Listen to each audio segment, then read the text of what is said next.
오늘 말씀은 하나님의 병사라는 제목으로 우리가 오늘 기드온의 이야기를 같이 나누기를 원합니다. 오늘 말씀은 이제 큐티에서 이제 사사기를 들어가서 조금씩 이제 나아가고 있는데 그 중에서 오늘은 사사기의 그 300용사에 대한 내용을 담고 있는 본문입니다. 근데 우리가 이 기드온의 300용사를 생각할 때 용사라는 단어를 붙여요. 근데 오늘의 말씀의 제목은 하나님의 병사라는 용사보다는 조금 더 그냥 일반적인 단어를 써서 제목을 붙였습니다. 그 이유는 이 300명으로 선택된 사람들이 다른 사람들보다 뛰어난 용사의 입장은 아니라는 것에 초점이 있습니다.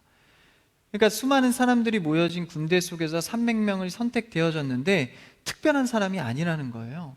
근데 뭐가 특별했을까요?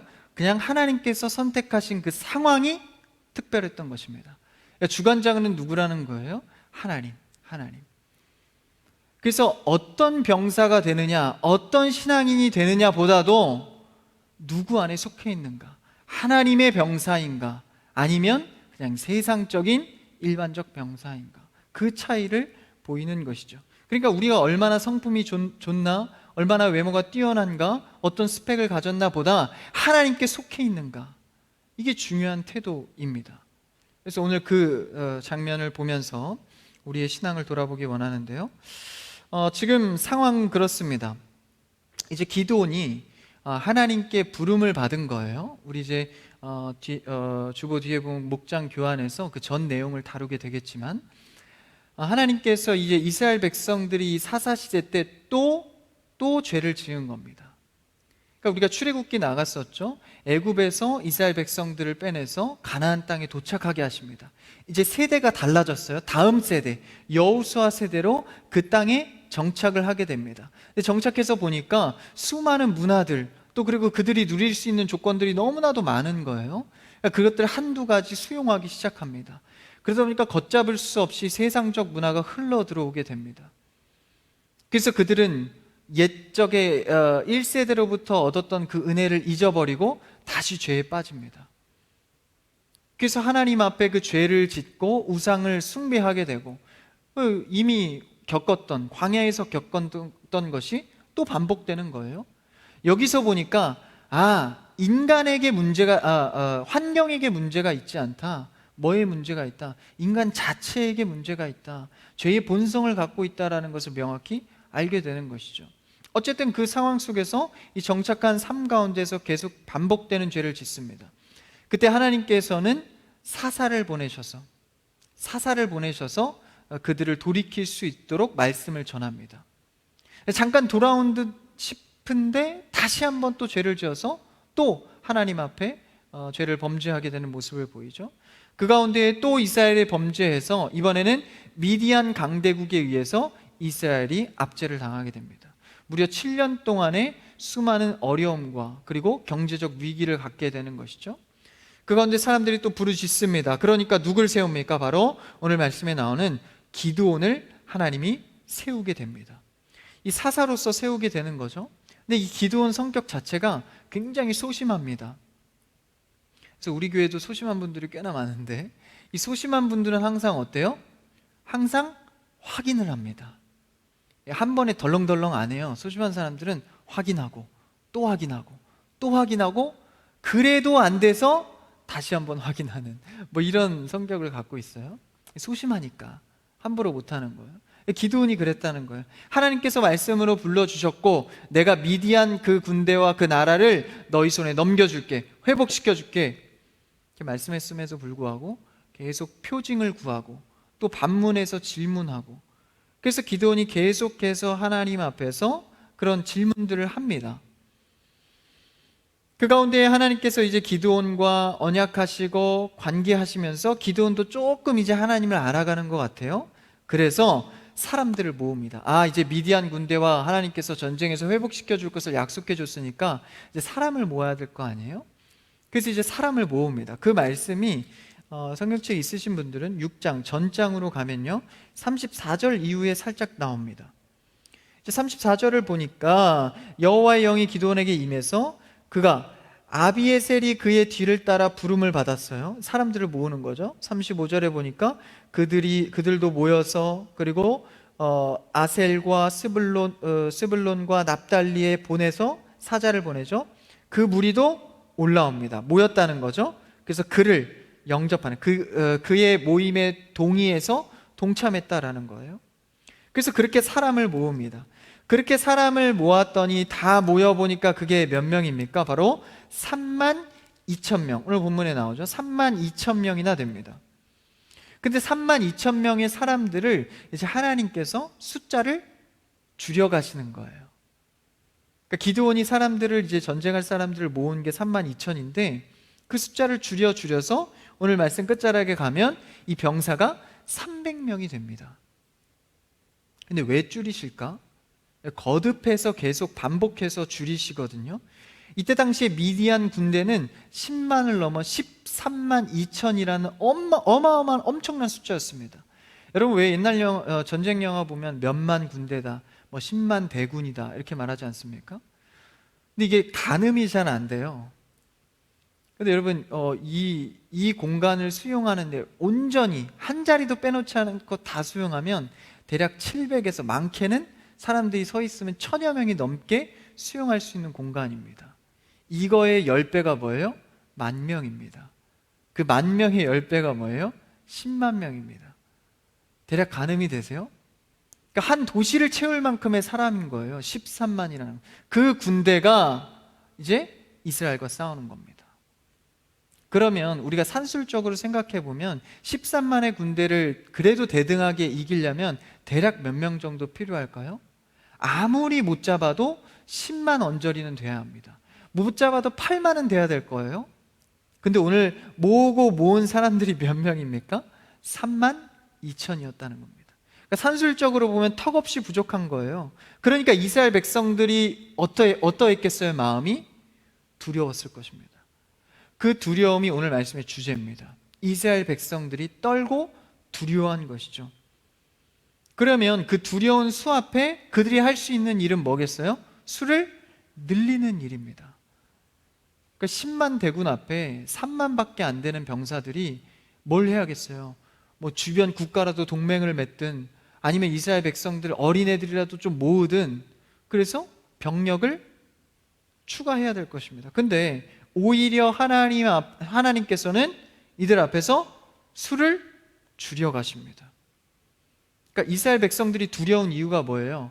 사사를 통해서 미디안 군대와 싸워서 우리에게 하나님께서 넘겨준대 했지만 두려워하는 겁니다. 두려워하는 이유가 뭡니까? 아직 숫자, 규모의 프레임에서 벗어나지 못하고 있는 겁니다.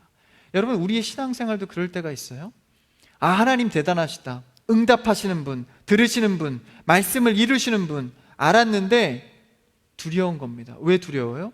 현실의 문제, 세상의 문제는 규모의 싸움입니다. 숫자의 싸움이고 스펙의 싸움입니다. 누가 더 많이 가졌는가, 누가 더 많이 배웠는가, 누가 더 많이 사람을 관계를 하고 있는가, 이거에 따라서 결정이 되는 겁니다. 어떤 일이. 그래서 돈을 많이 벌려고 하고 관계를 계속해서 이어가려고 하고. 그런데요, 오늘 말씀에서 이스라엘 백성들이 두려운 이유가 바로 그 숫자, 규모의 프레임이었습니다. 아무리 기도하고 말씀을 받았지만 이 규모 앞에 말씀이 강하지 않은 거예요. 왜? 이들은 그런 경험이 적었던 겁니다. 숫자로 이겼던 경험이 더 강한 거예요. 그러니까 하나님의 말씀의 프레임에 들어오지 못하는 모습을 보입니다. 그러면 어떻게 돼요? 숫자 앞에 두려운 겁니다. 내가 가지지 못하면 불안하고 당장 이루어지지 않으면 두려운 문제가 나를 치고 들어오는 겁니다. 그래서 더 많은 숫자를 모아야 하는데 하나님 입장에서는 어때요? 하나님 입장에서는 너희의 연약한 믿음 때문에 두려움이 있다는 거예요. 숫자로 이기면 뭐예요? 하나님 입장에선 너희의 힘으로, 너희의 의로 이긴 걸로 치부할 수 있다는 거예요. 그러니까 하나님은 우리를 너무 잘 아시죠. 우리가 만약에 규모의 싸움으로, 하나님의 말씀은 받고 내가 신앙인으로 믿긴 믿지만 만약에 내가 규모로 이긴다면 그렇지 않다 하더라도 여러분 생각이 어떨 것 같습니까? 그래도 규모의 영향력이 좀, 숫자의 영향력이 좀 있었겠다라는 생각을 하지 않겠습니까? 내가 하나님 믿어서 이렇게 잘 됐어 라고 외치기에는 내 규모 싸움이 있었던 거예요. 근데 하나님이 그것을 배제시키기 위해서 오히려 병사를 일부러 줄이시는 겁니다. 하나님 병사 안 줄여도 우리 하나님이 한 줄 알 거예요. 알겠습니다. 병사 줄이지 마세요. 아무리 그래도 실제 병사의 숫자로 이긴다면 하나님보단 내 의를 묵상하는 게, 내 의를 드러내는 게 인간이다라는 거예요. 여러분, 이 숫자의 프레임에 자유할 사람은 아무도 없습니다. 그러니까 하나님은 이 인간의 특성을 너무나도 잘 알고 하나님께서 숫자를 줄이시는 겁니다. 그러니까 터무니없이 줄이면 그럴 생각조차 못하는 거죠. 그러니까 우리가 기도하면서 하나님의 일을 볼 때, 야, 이건 생각지도 못한 일인데 하나님이 이렇게 이루시네? 이럴 때가 있어요. 그때 비로소 뭘 고백합니까? 주님이 하셨습니다. 주님이 하셨습니다. 전사님, 좀 그렇게 극적으로 안 해도 하나님이 하신 줄 압니다. 여러분, 그럴 것 같지만 실제 삶은 그렇게 녹록지 않습니다. 은혜를 누리기에는 세상의 힘이 너무나 크다는 거예요. 그러니까 하나님이 때로는 극단적인 모양새로 하나님이 일하심을 알게 하시는 겁니다. 여러분, 이런 신앙의 체험이요, 우리 신앙을 자라가게 하는 하나의 눈금이 됩니다. 무슨 말이죠? 경험이 된다는 거예요. 경험치가 쌓이면 어떻게 되죠? 다음 일에 대해서 두려움이 삭감됩니다. 내가 경험을 했기 때문에. 그러니까 하나님께서도 그 계산 속에서 자신들의 생각, 자신들의 숫자 프레임이 옳다고 하는 것에 대해서 신앙적 눈금을 그려주는 겁니다. 그게 아니야, 하나님의 전적인 사역 그려주시는 것이죠. 그래서 하나님께서 이 부분에 대해서 하나님께서 하셨다는 것을 전적으로 알게 해주시는 겁니다.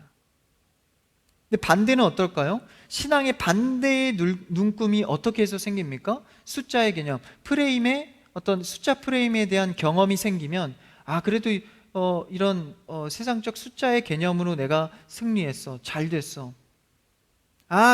그치만 하나님이 하신 거야. 근데 그 마음속 깊은 곳에는 살짝 어떤 눈금이 생겨요? 숫자 프레임도 중요하다. 돈도 중요하긴 중요하다. 알아. 하나님의 은혜로 하는 거 아는데, 그래도 좀 중요하긴 중요하다. 이 눈금이 자꾸 커지면 어떻게 됩니까? 이 정상적인 신앙의 프레임 눈금을 잡아먹을 때가 오는 거예요. 그래서 우리에게는 반드시 하나님의 계산법의 신앙적 눈금이 필요하다는 겁니다. 이 밸런스가 깨지면 어떻게 됩니까? 세상으로 자꾸 휩쓸려 가는 거예요. 판단이 흐려집니다. 그래서 하나님의 시선과 인간의 이해는 늘 다릅니다. 그래서 우리는 규모의, 크기의, 숫자의 개념에 우리의 신앙이 속는 경우가 많은 것이죠. 다윗과 골리앗이 그렇습니다. 누가 봐도 계산하면 골리앗과 골리앗에 있는 군대가 이길 법한 상황입니다. 근데 다윗이 뭐라 그래요? 하나님께 속한 것이니, 하나님께 속한 것이니. 그러니까 다윗은 숫자 프레임에서 굉장히 벗어난 자입니다. 어릴 때 시골 촌뜨기여서 그런 게 아니라, 세상 물정 몰라서 그런 게 아니라 신앙의 밸런스가 좋은 거예요. 딱 보니까 이건 숫자 싸움이 아닌 거예요. 그래서 뭐라고 합니까?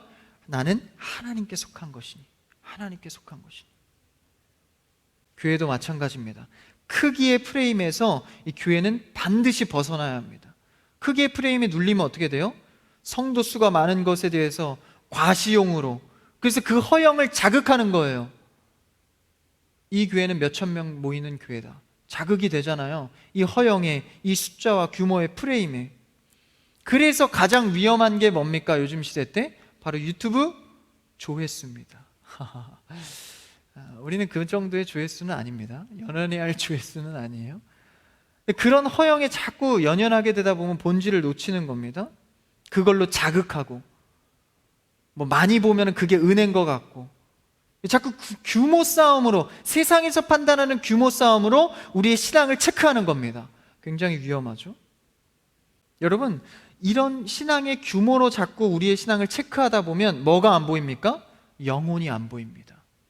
상대의 영혼이 얼마나 아파하고 있는지, 상대의 영혼을 위해서 뭘 기도해야 되는지, 한 영혼을 위해서 내가 희생해야 될 것이 무엇인지가 보이지 않는다는 겁니다. 여러분, 규모의 싸움에서 자유하면 뭐가 보입니까? 영혼이 보이기 시작합니다. 숫자의 프레임에서 벗어나면 한 영혼을 세우기 위해서 내 시간과 내 물질과 마음을 드리는 겁니다. 여러분, 한 영혼이 보이는 신앙생활 하기를 축복합니다. 그런 신앙생활을 해야 되는 거예요. 그래서 어떤 두려움의 수의 문제, 규모의 문제.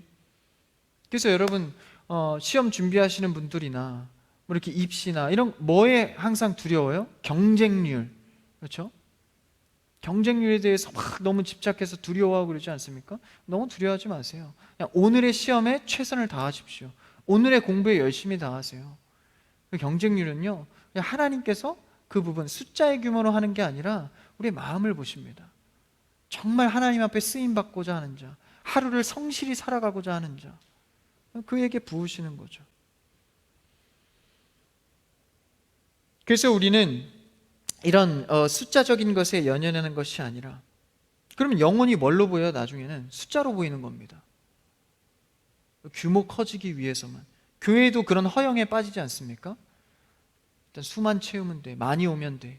그래서요, 많이 오면 좀 이렇게 성격 안 좋은 사람들은 이렇게 가잖아요. 왔다가 가는 경우 있잖아요. 안 잡습니다. 아, 우리 뭐 성도 많은데. 한 영혼의 귀함이 사라지는 거예요. 그래서 우리 교회, 특히 우리 청년부는 아주 좋은 때입니다. 한 영혼 한 영혼이 누군지 다 알아. 오기만 하면 야, 누가 왔어, 누구야, 어우 반가워, 이렇게 할 수 있는 얼마나 좋은 때입니까? 여기 막 청년들이 가득 찼다고 생각해 보세요. 너무 좋네요. 한 영혼 왔다 갔다 거 보이겠습니까? 지금 얼마나 훈련받기 좋은 때예요. 그래서 그렇게 훈련 받아야 많이 모였을 때도 우리가 한 영혼 한 영혼을 챙길 수 있다는 거예요. 그래서 그런 프레임 속에서 32,000이나 되는 사람이 모였지만 하나님의 시각은 뭐예요? 하나님께서 전적으로 했다는, 숫자 싸움이 아니라는 것을 알려주는 겁니다. 여러분 신앙에 숫자 싸움 하지 마시고 영혼을 볼 수 있고 한 영혼을 귀하게 여길 수 있는 하나님의 올바른 신앙적 눈금이 자라가는 여러분 되기를 축복합니다. 그래서 오늘 기드온이 이제 그 32,000의 사람을 모아놓고 하나님께서 명령하시는 것을 천천히 따라갑니다. 한번 오늘 말씀의 1절을 한번 읽어볼까요? 오늘 본문 말씀입니다. 1절 함께 시작. 하는 기드온과 그를 따르는 모든 백성이 일찍이 일어나 하롯셈 곁에 진을 쳤고 미디안의 진영은 그들의 북쪽이요 모레산 앞 골짜기에 있었더라. 자, 이제 기드온이 사람들을 모아서 가는데 여룻바알이라 그래요. 여기서 여룻바알은 이제 바알과 다투다. 전에 이제 하나님께서 기드온을 부르셨을 때 바알 신상을 네가 부시고 먼저 예배부터 해라 말씀해 주셨어요. 그때 이제 바알 신상을 부셨다는 별명으로 바알과 다투었다. 근데 여기서 다투었다로 끝나는 게 아니라 속뜻은 다투어서 이겼다라는 내용까지 포함하고 있습니다. 그러니까 기드온을 통해서 우상을 제압하겠다. 그것을 이 여룻바알이라는 이 별칭, 이름을 통해서 공포하고 있는 거예요. 그 말인즉슨 뭡니까? 이미 싸움도 안 했지만 하나님께서 승리했다 말해주고 있는 것이죠. 그래서 이제 하나님의 숙명적인 승리로 이 기드온은 가는 겁니다. 그래서 최종적 승리를 다 맛본 거나 마찬가지지만 이 순종의 시간을 따라서 이렇게 가는 거예요. 그래서 1절에 보니까 하롯셈 곁에 진을 쳤다는 거예요. 그러니까 이스라엘 사람들이 말이죠. 모인 32,000의 사람 말입니다. 근데 여기서 이제 하롯은 이제 떤다라는 뜻을 갖고 있어요. 그러니까 이스라엘 백성들도 어떤 상징을 가져요? 지금 두렵고 떨리는 건 그 상징을 갖고 있는 겁니다. 그러니까 이러한 자들이 지금 하나님께서 은혜를 베푸셨다는 것을 알아가는 겁니다. 두려움 속에서. 그러니까 여러분, 우리도 두려움 속에서 하나님을 알아가는 것은 반드시 시간이 필요합니다. 그렇죠? 그래서 이런 두려움 속에서 하나님께서 은혜를 더하시고 이제 알아가게 하는 장면인데, 성향이 변하고 또 이렇게 처음에는 두려웠지만 이게 변해가는 것이죠.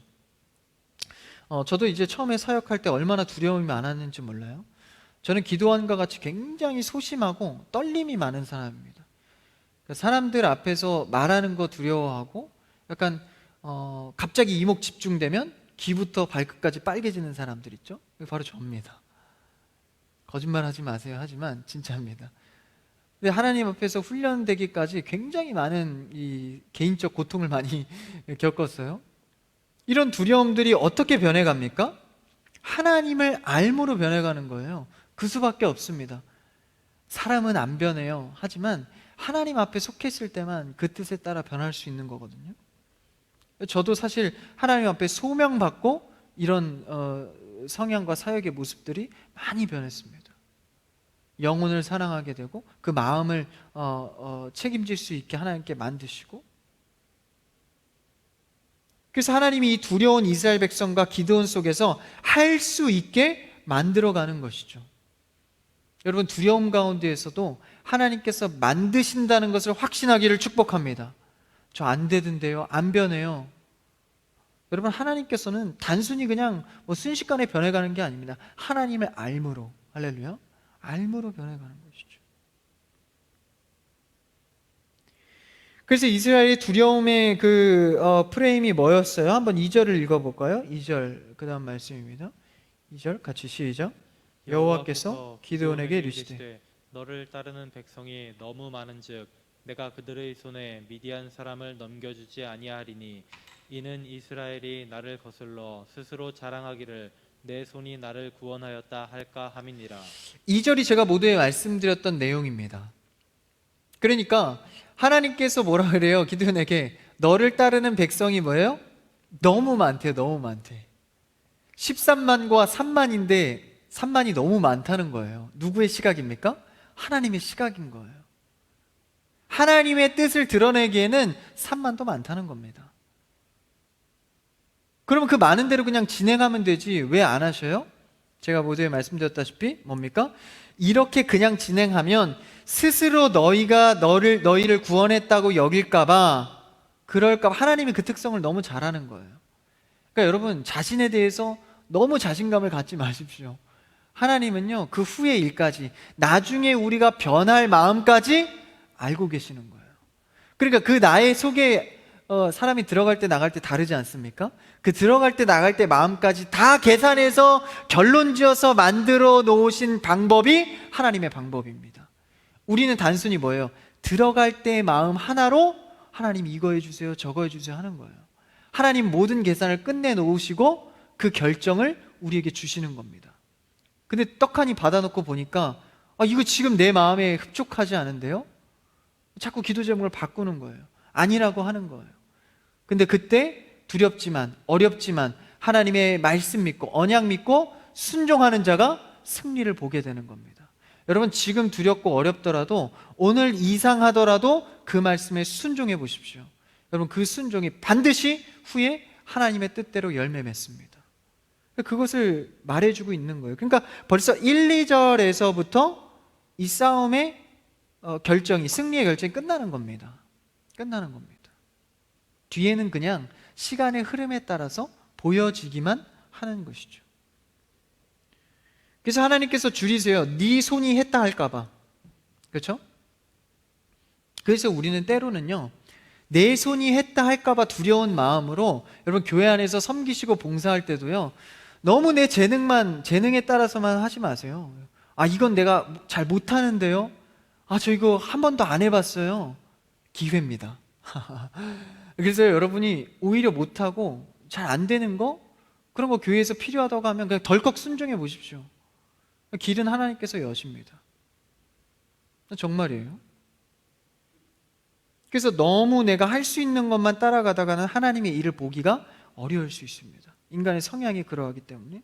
그래서 소망이 없고 재능도 없는 곳, 그렇죠? 그런 곳에 한번 들어가서 봉사해 보는 것도 좋습니다. 말도 안 되는 봉사, 이걸 내가 한다고? 그런 봉사 한번 해보십시오. 저도 그런 거 많이 했거든요. 되더라고요. 안 될 것 같은데 해보니까 오히려 더 은혜가 있습니다. 원래 안 되는 사람이 더 무식하게 잘하거든요. 모르니까. 그게 하나님께서 은혜 주신다는 거예요. 할 수 있게 하신다는 겁니다. 그래서 어떻게 합니까? 순종하죠. 3절에 보니까 32,000이나 되는 사람을 몇 명을 돌아가게 합니까? 22,000을 돌아가게 합니다. 여러분 생각해 보세요. 안 그래도 32,000명이 두려워하고 있는데, 자, 22,000명은 이제 돌아가십시오. 하나님께서 행하실 겁니다. 22,000명은 살았다 뭐 이럴지도 모르겠는데, 그 10,000명은 어떻겠어요? 10,000명은 더 낙심하는 겁니다. 그러니까 완전 전쟁의 분위기가 다운되는 거예요. 전쟁의 가장 중요한 게 뭘까요? 이 군사 물품, 뭐 무기 이런 거 있죠? 그리고 중요한 게 뭐예요? 병사들. 그 다음 중요한 게 뭐냐면 바로 사기입니다. 사기 진작이 필요한 거예요. 그래서 여러분 전쟁 영화 보면, 그러니까 이 잘생긴 장군이 나와서, 제가 얼마 전에 안시성이라는 영화를 봤는데, 그 조인성 있지 않습니까? 조인성이 나와가지고 장군이에요. 나와가지고 이제 그 병사들이 이 수많은 그 중국 대군 앞에서 이제 두려워 떨고 있는 거예요. 그러니까 이제 사기 진작이 필요하지 않습니까?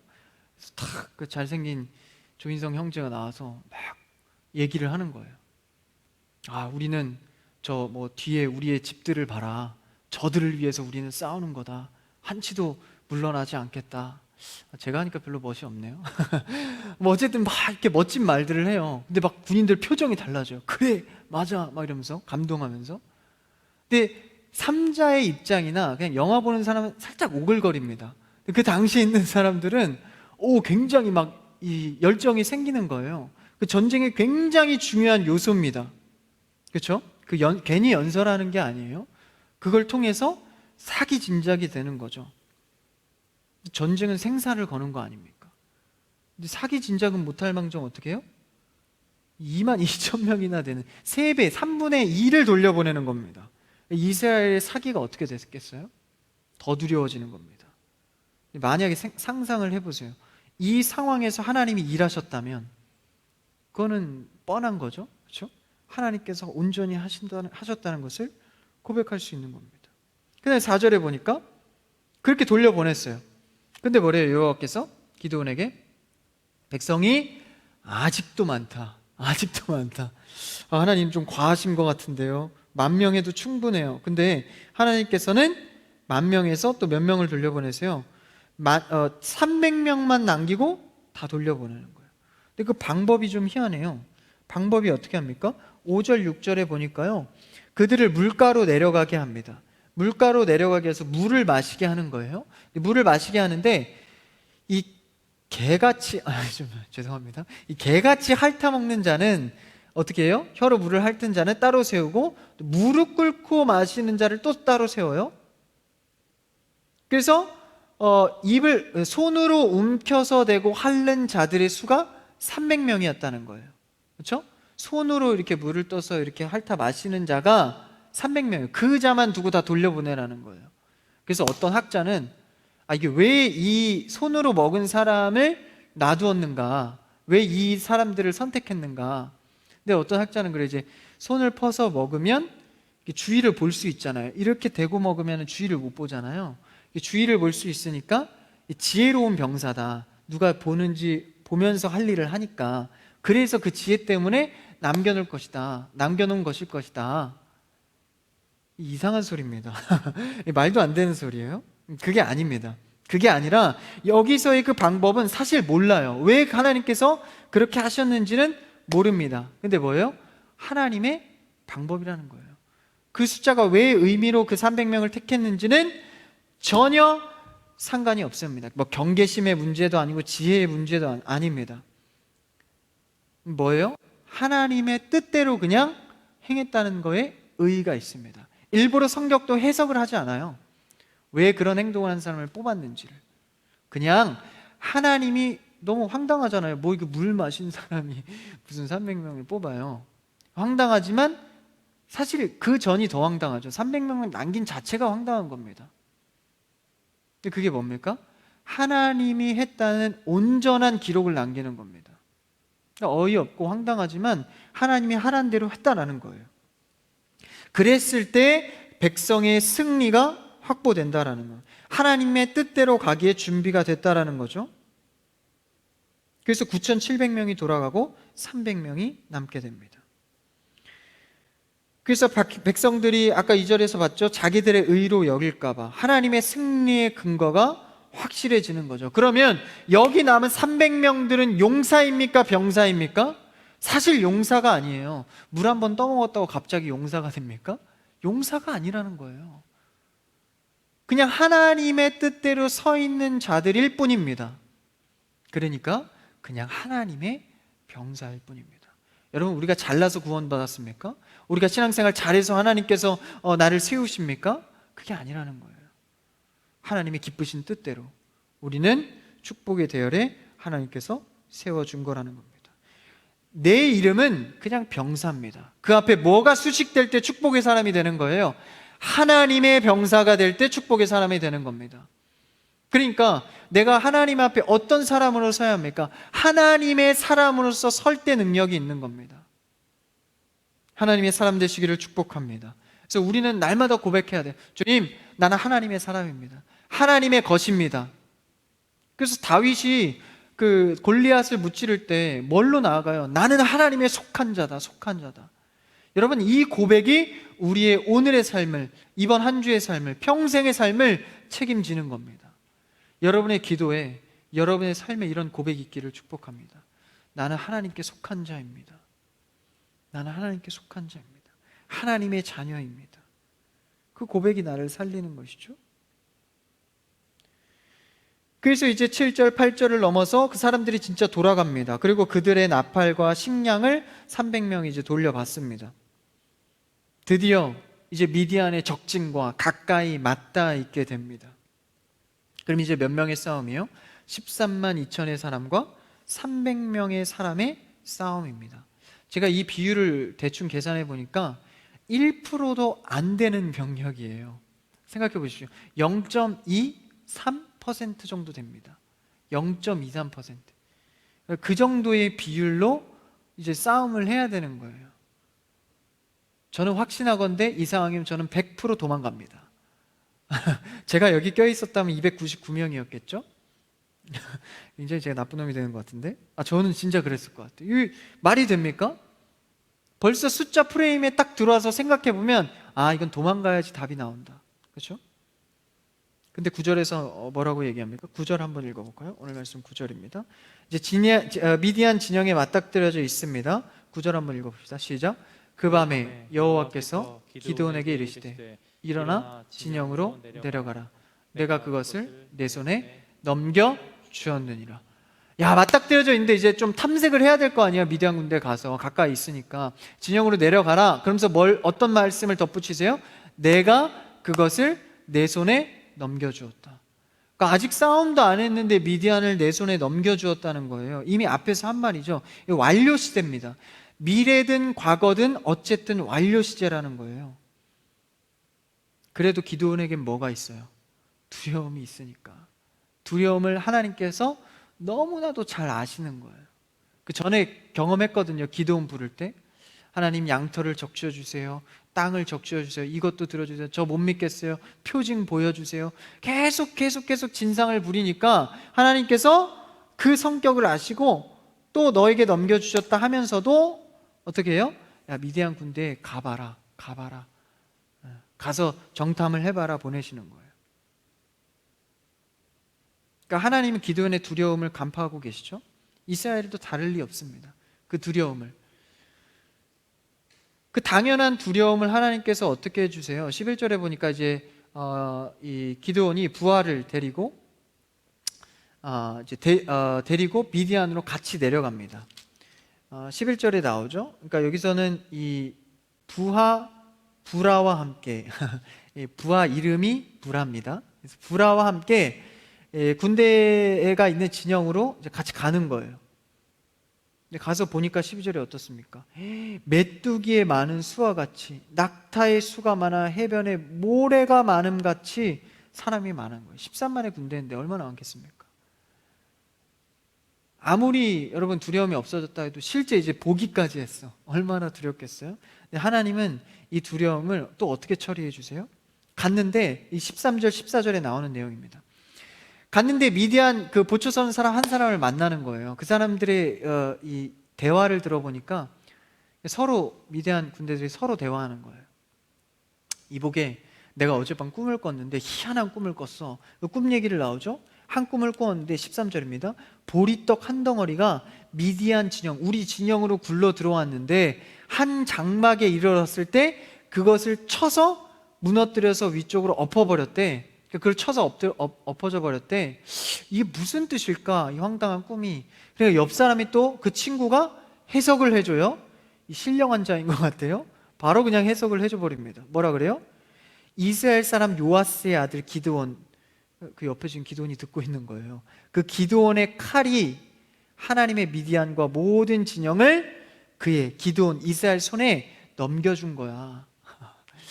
이런 너무 황당하지 않습니까? 이걸 또 듣게 되는 거예요. 여러분, 이것만 봐도 지금 진행상 다 어떻습니까? 하나님께서 이끌고 하나님께서 그 두려움을 사해 주는 겁니다.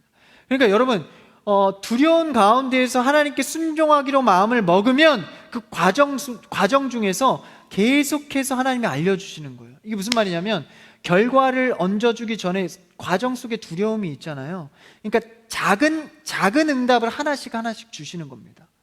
그러니까 결론의 응답은 뭐예요? 미디안 군대를 취하는 거. 근데 그 과정이 수많은 시간의 과정이 있지 않습니까? 여기서 작은 응답들을 해주는 거예요. 그러니까 여러분, 이게 무슨 말이냐면 여러분 신앙생활 할 때 어떤 응답을 향해 달려가지만 중간에 지치고 좀 넘어지고 의심될 때가 있어요. 그럼 하나님께서 한 번에 일으켜서 결과를 주실 때도 있지만 대부분은 그렇지 않아요.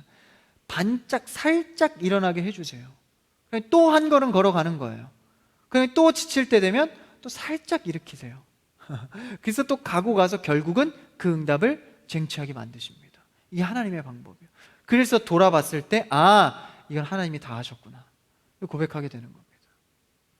여러분, 중간중간 과정에서 넘어지지 않는 여러분 되길 축복합니다. 저도 제 사역을 돌아보면 다 큰 하나의 덩어리 사건들이 있지 않습니까? 그 중간중간마다 하나님께서 개입하셨다는 것을 너무 많이 느낍니다. 사람을 통해서든지 재물을 통해서든지 다 하나님께서 그 중간 과정을 만지시는 것을 느껴가는 거예요. 그래서 이 미디안, 이게 굉장히 탁월한 응답인데, 그러니까 미디안 병사 보초들의 대화를 통해서 그 꿈 이야기를 통해서 자신들의 얘기를 듣는 거예요. 그러니까 왜 그렇잖아요, 여러분. 미담을 당사자한테 들으면 감흥이 별로 안 와요. 야, 내가 너한테 그때 그렇게 했던 건 뒤에서 이렇게 너를 돕기 위해서 내가 그때 이렇게 돈 쓰고 시간 쓴 거야. 그럼 자기가 말하면 좀 감흥이 안 오지 않습니까? 돌아서 다른 사람한테 야, 그때 그 사람이 널 위해서 이렇게 한 거였대. 그럼 감동. 그래, 감동이 안 오나요, 별로? 감동이 오지 않습니까? 야, 전사님이 너한테 그때 그렇게 했던 거 이런 이유 때문이야. 그랬어? 어쩐지 화를 낼 게 아니라 감동이 되잖아요. 근데 제가 직접 가서 내가 그때 이렇게 한 거야. 감동이 되겠습니까? 그러니까 이게 더 확실한 응답인 거예요. 미디안 사람들을 통해서 듣게 하는 것이죠. 그러니까 이 메시지를 들었을 때 얼마나 다시 한번 확신할 수 있었겠습니까? 기드온이 전에 계속해서 소금을 적셔주세요, 땅을 적셔주세요 이런 것처럼 확실한 메시지를 또 주지 않습니까? 두려움 중에 확신과 메시지를 주심은 하나님께서 끌어가고 있다는 증거입니다. 여러분, 오늘도 말씀 가운데 여러분 마음이 울림이 있습니까? 결단이 있습니까? 기도 제목이 생기셨습니까? 그러면 하나님께서 여러분의 인생을 책임져 가고 있다는 증거입니다. 믿으십시오. 여러분, 한 번의 은혜와 한 번의 기도의 응답이 여러분의 삶 전체를 끌어가고 있는 중이라는 것을 깨닫게 되는 겁니다. 그래서 우리는 이 작은 메시지를 붙들고 이제 다음 응답을 위해서 뭐 할 수 있는 거예요? 신뢰할 수 있는 겁니다, 하나님을. 그래서 다음의 순종에는 더 강한 순종을 할 수 있는 것이죠. 여러분, 하나님을 신뢰하는 것이 가장 합리적인 선택입니다. 할렐루야. 숫자의 규모에 13만 정도 되면 내가 10만의 군대를 준비해야지, 이것이 합리적인 선택이 아니라 하나님께서 몇 명을 준비하라고 하시는가, 하나님께서 몇 명을 원하시는가가 가장 합리적인 선택이다라는 거예요. 야, 경쟁률이, 내가 시험을 보는데 경쟁률이 어마어마하니까 주말도 할애하고 수요 예배, 금요 예배, 기도 시간까지 다 할애해서 공부해야 그나마 할 수 있겠다. 그 정도 경쟁률이다. 이것은 규모의, 숫자의 프레임에 갇힌 태도입니다. 근데 이 프레임에서 벗어나서, 하나님께서 오늘 나에게 무엇을 원하시는가, 내가 공부를 열심히 하기를 원하시는데 예배까지 제끼고 기도 시간까지 할애하길 원하시나? 아니지. 내가 무엇을 하든지 예배함으로, 기도함으로 준비하길 원하시는구나. 그래서요, 원래 신앙생활 열심히 하는 자들이 시간 관리도 더 잘합니다. 꼭 시간 관리 안 되는 사람들이 주일 할애하고 기도 시간 할애해서 하는 거예요. 너무 찔렀나요? 좀 센 것 같아요. 정말 그렇습니다. 시간 관리 잘하는 사람이 오히려 신앙생활도 잘합니다. 여러분, 축복의 시간 관리하기를 축복합니다. 시간 관리를 그렇게 해야 되는 거예요. 가장 합리적인 선택은 하나님의 방법을 선택하는 것입니다. 담대해지길 축복합니다. 용사되시길 축복합니다. 하나님을 선택함으로 담대해지는 거예요. 숫자의 프레임에서 벗어나는 것이죠. 두려움 중에 하나님을 전적으로 믿고 선택하는 자는 이제 병사에서 하나님의 병사로 변화되기 시작합니다. 여러분, 하나님이 항상 옳습니다. 할렐루야. 세상에 좋은 것, 선한 것이 옳은 것이 아니라 하나님이 옳습니다.